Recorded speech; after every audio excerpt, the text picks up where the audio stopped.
bismillaahi raxmaani raxiim wacan oo wanaagsan daawadayaal idilkiinba meel walba aad joogtaan kusoo dhawaada barnaamijka ogaal oo aad ka daawataan telefishinka royal oo maanta idinkaga imaanaya xafiiskiisa magaalada muqdisho. barnaamijku maanta waxaan ku falanqeyn doonaa xaalada guud ee dalka Soomaaliya. barnaamijkeena maanta waxaa marti inooga ah ra-iisul wasaaraha wadanka Soomaaliya Professor Cabdiweli Maxamed Cali Gaas. mudane ra-iisul wasaare marka hore kusoo dhawow Royal TV. bismillahi raxmaani raxiim waa dhawahay waana mahadsantihiin waraysigiina. anagoo kaaga mahad celinayna fursadda aad noo siisay inaan waraysi aan kula yeelano. marka hore su-aasha ugu horeysa hadaan ku weydiiyo bal waxaad faahfaahin aad ka bixisaa waxyaabaha kuu qabsoomay inta aad xilka haysay. bismillahi raxmaani raxiim walaal waxaa weeye markaan imid xilka anigu waxaan la kulmay labo mushkiladood oo Soomaaliya markaad haystay. mushkilada koowaad waxay ahayd abaar xun oo ba-an oo tii ugu xumayd 60kii sano ee lasoo dhaafo Soomaaliya ka dhacda, dadkii oo dhibaataysan, dhulkoodii kasoo qaxaya, magaalada caasimadda kusoo qulqulaya, shabaab ay u diideen in wax la gaarsiiyo, hay-adihii caalamiga ay kasoo cayriyeen.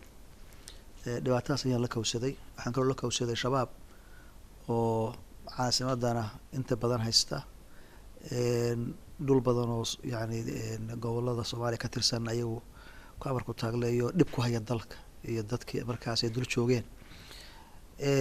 marka runtii taasaan la kulmay, tii ahayd abaarta. ilaahay waa nagu guuleeyey, waanu qunnay, waanu dadaalay xukuumaddu, dadkii waa ay badbaadisay, xerye u samaysay, kabacdina qayladhaan adduunka ayaanu suubinay. qayladhaantii si fiican baa looga soo jawaabay. marka waan la socotaan marka in dadkii wax yar mooyaan inta kale la badbaadiyey, xorooyin loo sameeyey, runtiina aad loogu dadaalay. haddana barnaamij waxaa socda dib u dejintoodii in kuwii beeralaha beerahooda ku laabtaan, kuwii xooluhu ay dhaafeen yani la taakuleeyo. taa waa ku guulaysanay. marka tan kale al-shabaab oo wadanka ku haystay dhib weyn ku hayay ayaan la kulnay. caasimaddii waa laga xoreeyey, waa la socotaan hadda maanta 100% waa xor. goboladii waxaa ka socda xoreyn, dhul badan baa laga saaray. waxaa laga saaray yani waa la socotaan oo dee beledweyne, ceel buur, baydhabo, xudur, jubbooyinka, gado, dhul badan ayaa laga xoreeyey. xoreyntan hadda si fiican ba u socotaa. intii kalena insha allah waqti aan dheerayn waxaa rajina laga xoreeyo. dhankaas marka waxaa weeye xagga nabadgelyada inaanu ka suubino isbedel. sababta waxaa weeye wadan horumarkiisu iyo dowladnimadiisu iyo qarannimadiisu waxaa weye xagga ugu horeeya shayga muhiimka waxaa weeye nabadgelyo. haddaan nabadgelyo la helin nolol lama helayo. haddaan nabadgelyo la helin xornimo iyo dowladnimo lagu naaloon mayo. marka in nabadgelyada lagu dadaalo, dalka la xoreeyo, la xasiliyo, taas waa ku guulaysanay inta badan. dhanka kale waxaan ku guulaysanay isku xirki dowladda iyo gobolada oo maanta xiriir fiican leh. waqtigaasna xiriirkooda aad u liito xumaa. dib u heshiisiinta baan ku guulaysanay. waxaanu ku guulaysanay in horumar badan dalka laga suubiyo. isbedelka ku dhacay wadanka waad ujeedaan. hadda matalan caasimadda, waxbarashadii, caafimaadkii, ilaa 3,000 oo arday oo Soomaaliya ayaa waxaan u dirnay waxbarasho, scholarship aan u dirnay. haykalkii dowladnimo in dib loo soo celiyo, institutionska in dib loo dhiso ayaanu ku guulaysanay. waxaan ku guulaysanay in maanta dalka loo sameeyo dastuur. waa la socotaan bisha 20keeda ayaa lasoo gabagabay qoraalkii. haddana waxaa loo bandhigayaa ergooyinkii bisha 15keeda, May 15keeda iyaga ayaan ansixin doona. waxaanu ku guulaysanay dowladnimo wanaag, la dagaalamo musuqmaasuqa. saan kuu sheegin hay-adihii dastuuriga ahaana dib loo yagleelo loo dhiso. marka waxaasoo dhan baa u qabsoomay. waxaan ku guulaysanay in xiriir wanaagsan aan loo yeelano bulshada caalamka oo maanta Soomaaliya ay noqoto hab dowladuhu ay yimaadaan, ay arkaan in Soomaaliya ay yani ay gashay marxalad cusub, ay ka guurayso colaad, ay u guurayso nabad, ay ka guurayso dowladnimo la-aan, ay u guurayso dowladnimo. taas ayaana keentay marka inay madaxa adduunka ay kusoo qulqulaan caasimadda oo yani ilaa xogayaha guud qaramada midoobay Ban Ki-moon, madaxweyneyaal, ra-iisul wasaareyaal muhiim ah. marka isbedel weyn oo dhab ayaa Soomaaliya ka dhacay muddo yar oo kooban oo inta aan meesha aan joogay. mudan ra-iisul wasaare inta aad sheegayso way ka muuqataa magaaladu, gaar ahaan dowladdaada waxaa la dhihi karaa waxay ku guulaysatay amniga magaalada Muqdisho. hadda waxaa socda arrimaha roadmapka. bal haddii aad dadku aad u sharaxdo waxa uu yahay roadmapka, dadaanba fahansanayn waxa uu yahay. roadmapku kelmadu waa kelmad ingiriisi ah. micnaheedu waxaa weeye waa maap iyo wado. maapka micnaha waxaa weeye xaggeen rabnaa inaan ka tagno, xaggeen rabnaa inaan tagno u soconnaa, xaggeen ka tegaynaa, xaggee u jeednaa. waa maabkaa weeye. roadkuna waa wadadii la qaadi lahaa meesha aan ka tegayno iyo meesha aan soconno aan gaarayno wey. maxay tahay sababtu? 12 sano ayaan waxa ku jirna kumeel gaarnimo. saan hadda hore u sharxayna kumeel gaarnimadu wax khasaba maaha, laakiin annaga waa dusha ayaana la ka saaray. waxaa jira wadamana lamid ahaayo ilaa wadamada fragile stateska sida mathalan hadda Sierra Leone noo imaan doonta, Burundidan nala joogta, way soo mareen colaad sokeeyay, way soo mareen, laakiin weligood ma isna kumeel gaar. laakiin annaga ilaa carta waxaan ku jirna kumeel gaarnimo micnaheedu waxa weeye dowlad taama maahid, dowlad run amaahid, dowlad dhab amaahid.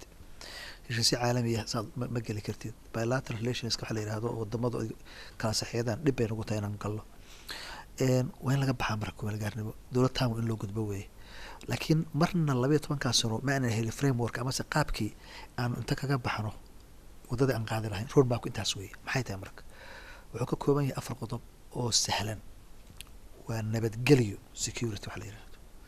saan sheegana dee nabadgelyo aan wadanku see noqonaya, nabadgelyada in lagu dadaalo weeye. marka muhiimadda koowaad, labaad, saddexaad waxaan siinaynaa nabadgelyada. macnaha waxa weeye dib in loo soo celiyo kala dambeyntii, sharcigii dalkan laga xoreeyo cadowga haysta. waa number 1.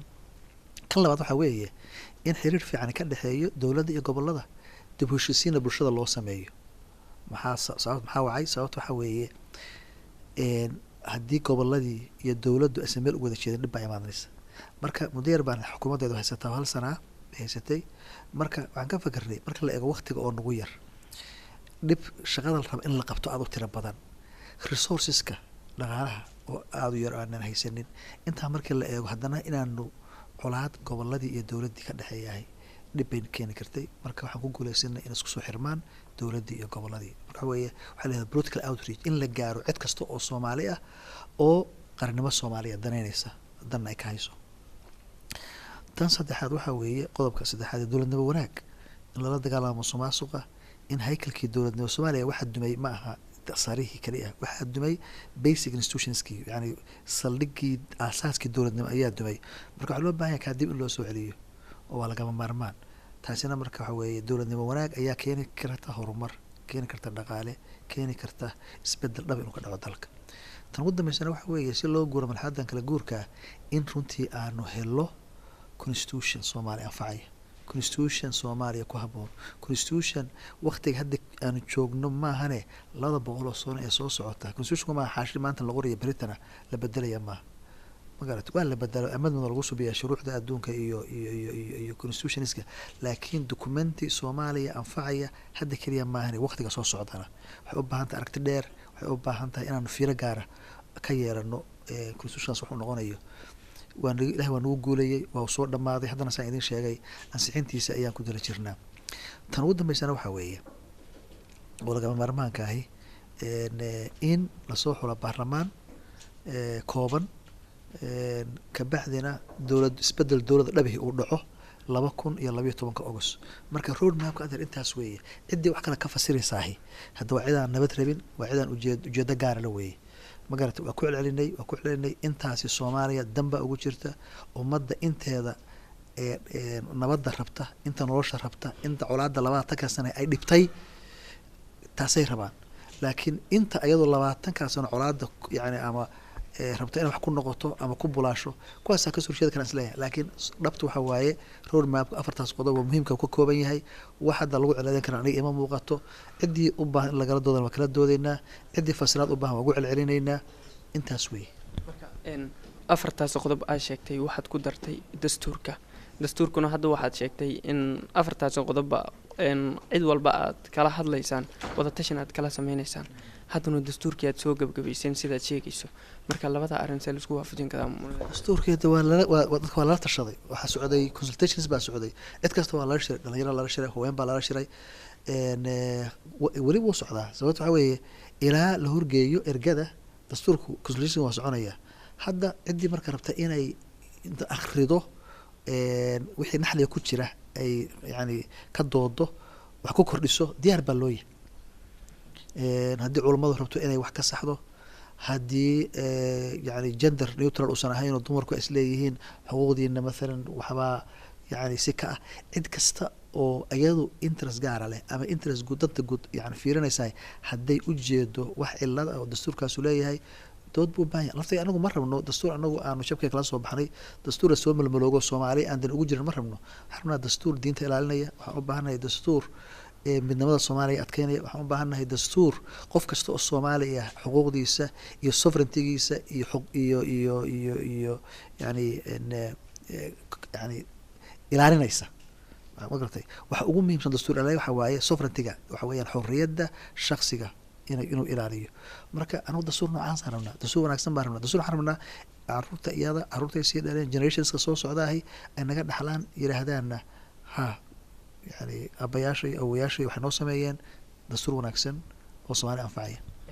marka mudan ra-iisul wasaare waxaad sheegtay dastuurkan inay soomaali oo dhan ay wada leedahay qof walba muwaadin ahna xuquuqdiisa uu ka heli kara meesha marka waxaa jira weli dowladda gobole aysan gaarin dadkaas sidee bay fikrad ay uga geysan karaan jire dastuurka wuxuu dastuur buu waxaa noqonayaa markii afti lagu ansixiyo maxaa laga wadaa qof kastoo soomaalihii oo gaaray qaangaar ah oo gaaray yani sharciyaddii uu ku voodi lahaa ya ku codayn lahaa gaaray oo codeeyo taa maanta lama suubin karo sababta xaaladda waddanka ku jira awgeed marka in yani loo codeeyahay waxay u baahan tahay dalka in la xoreeyo kulli la xasiliyana meel walbana nabad ay tahay maamulla ka jiro waa tan koowaad tan labaad wuxuu u baahan yahay in la qaado census tirakoob oo dadkii tirakoobo meesha ay joogaan iyo meel walba inta ku nool qof lasoo ogaado kabacdi ayaa la suubin karaa marka afti dhab ah marka xataa hadda dastuurkan markii hadda lasoo dhammaystiro wadatashigu soo dhammaado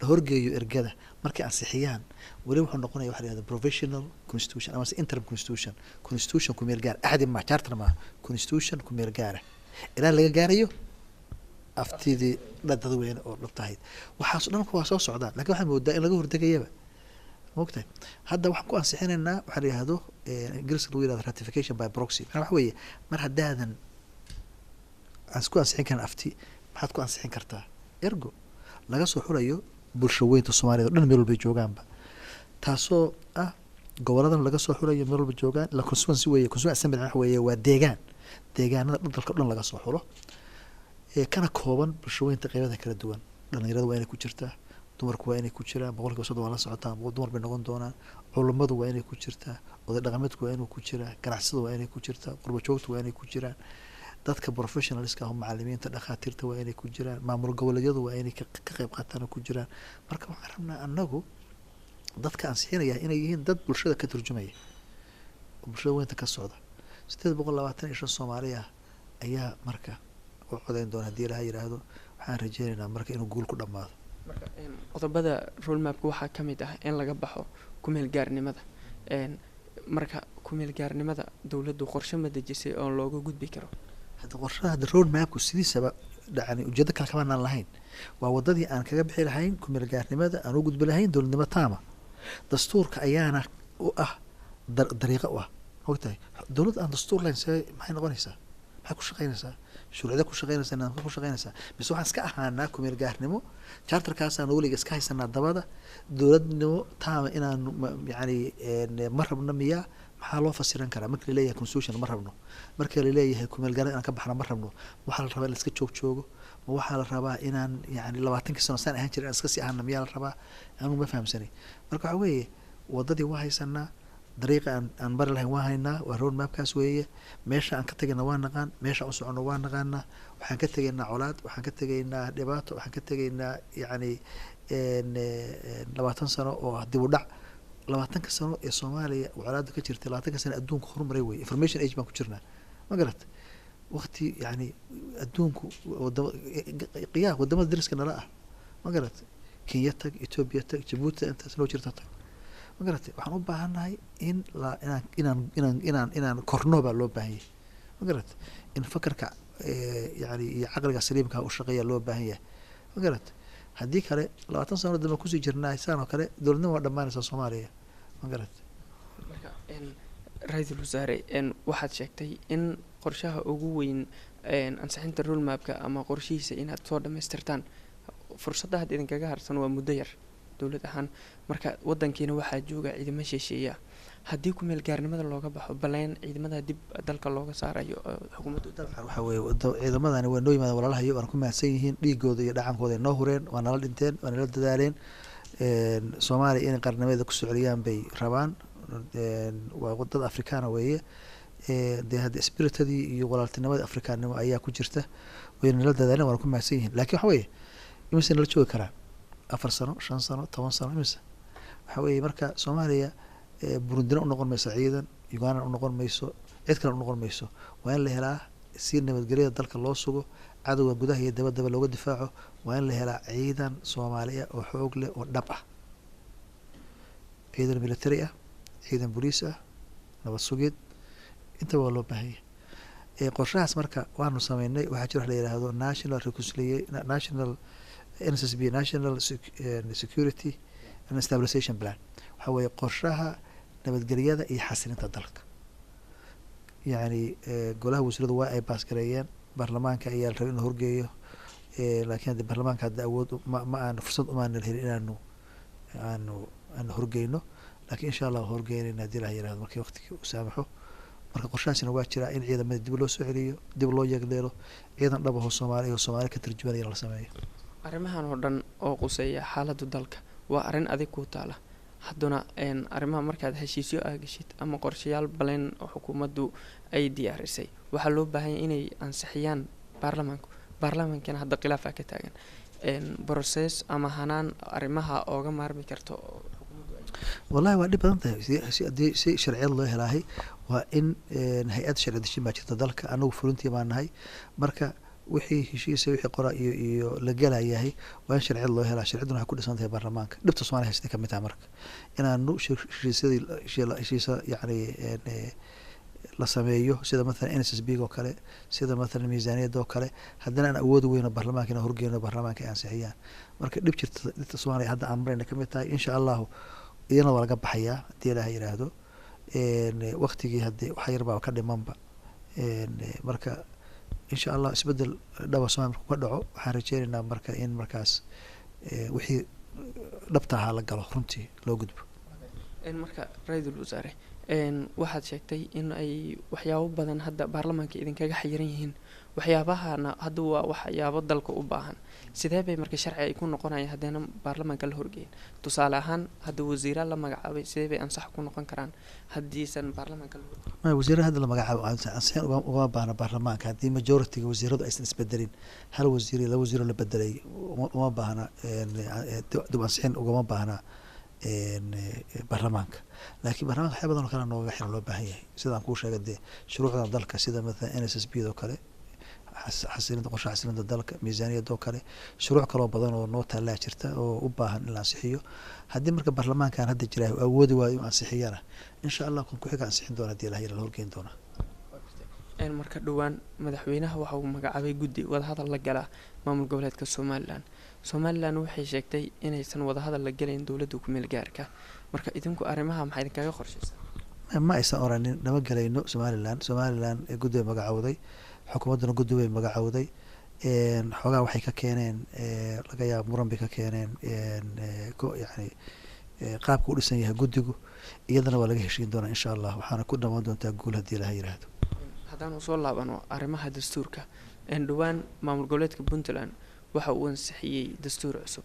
idinkuna waxaad hadda sheegteen dastuurkii soomaaliya inaad soo dhamaystirteen. so lagama yaabo caqabad inuu ay ku yeelato arrimaha dastuurka arrintan? may fiiri, system waxaa la qaatay federaala. federaalku adduunka meel kastuu ka jiraba, dood kasta goboleed kasta waxay leedahay dastuurkeeda gaarka ay leedahay, xeerkeeda ay isku dhaqdo ay leedahay. marka taamicnaheedu maaha waxaa la rabaa waxa la yihahdo harmonization. waxaa la rabaa labada dastuur in laisu keeno, magarat inay iswaafaqi karaan, inay laisku jaangooyin karo waa loo baahan yahay keliya mooyaane maxaa puntland u yeelanaysaa ama maxaa maamul goboleedka kale ay u yeelanayaan constitution maaha. way yeelan karaan, waxa weeye kooda baarlamaankooda yeelanayaan, madaxdooda yeelanayaan, ayaga way ka isku dhiqi lahaan weye.